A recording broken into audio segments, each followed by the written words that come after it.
Good morning. Good morning and welcome to the Morning Muse. I'm Ginger Hopper. Happy Valentine's Day. So I flew back home last night. I was supposed to be home like 10 o'clock. Well, I finally got home around 1 o'clock in the morning. It was after 1 in the morning. Wow. Talk about the layovers. Layover after layover. And then they'd say, oh, well, we got here early. We didn't get here early compared to the layover. So it was a mess. I didn't get home till the middle of the night. But as usual, I'm beginning to really enjoy the layovers at the airport because I get to talk to a lot of people. Not all of them do I want to talk to, which was an example when I got in town to the airport. Little creepy situation, but made it through, no big deal. Um, I really enjoy talking to people at the airport. However, I had such a long layover yesterday that I ended up sitting down, getting out my computer, and I finished the journal. It has been uploaded. It's I really wasn't going to announce that it was up and loaded yet until I received a copy of it to make sure that it was all done correctly. However, it is what it is. So it's still up for review within 72 hours. The journal will be available. It is a prayer journal, and I made it different than most journals. It's 4 pages per day. It's pretty neat. But anyway, let's talk about Valentine's Day. So yesterday morning, I took my granddaughter to church. Now, the church that I used to go to when I lived back there was closed because a lot of people had COVID. So I just went to a random church. Sorry, I was reading a message from my husband. I was going to a church, and there was just 2 minutes down the road, and I know people that had gone there and said it was pretty good. And we went, and the lesson was on Valentine's Day. And I thought it was interesting because I'm like, really, I'm coming to a church to learn about Valentine's Day? But really, the message was this: always be courting your spouse.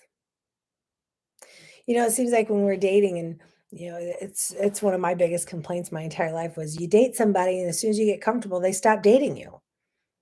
Well, we always need to be dating our spouse, significant other, whatever you want to call it. We always need to be dating them. And then I got to thinking, it's that way with friendships too. We always need to be being a friend. The point is, when you're loving somebody, you need to be loving them all the time. Sometimes we have to say harsh things to people that we love. Sometimes it doesn't sound like love, but I think a lot of it has to do with the way you're saying it. If you say, love you, where is the love in that? But if you go leave the house and say, hey, I love you, it's like a direct hit. A lot of times we just say things that just aren't, we say them out of habit. Even though we mean them, we're saying them out of habit. And it's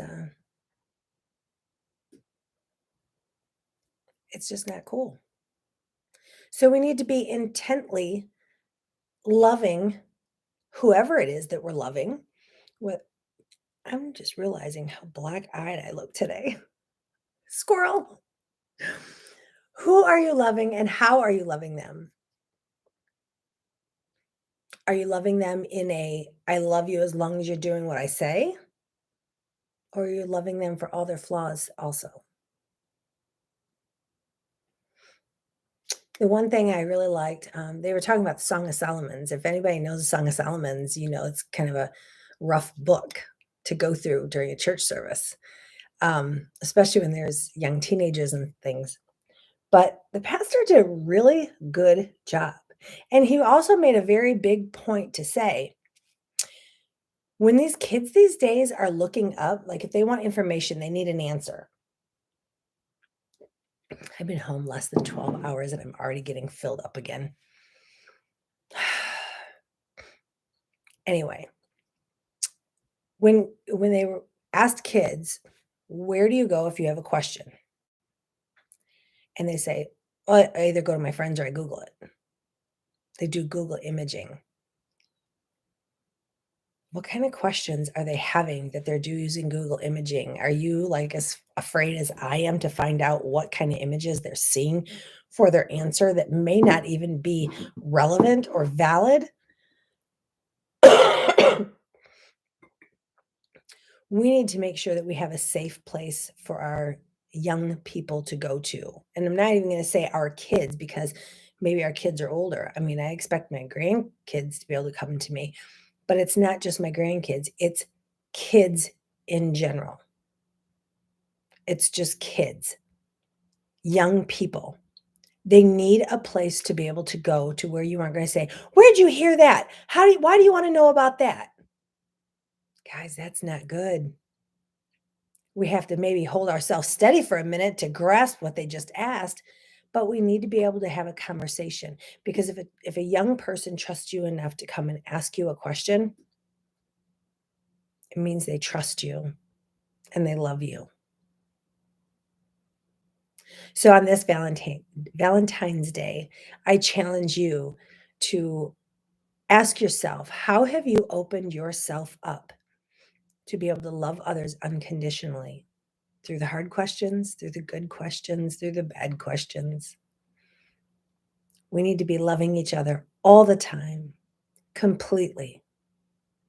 I hope you guys had a great day. I am going to go get out of my pajamas now and, do something with my life today. I hope you all had a wonderful weekend. I will see you right here tomorrow morning, 9:30 on the Morning Muse. Have a great day. Oh, and happy Valentine's Day.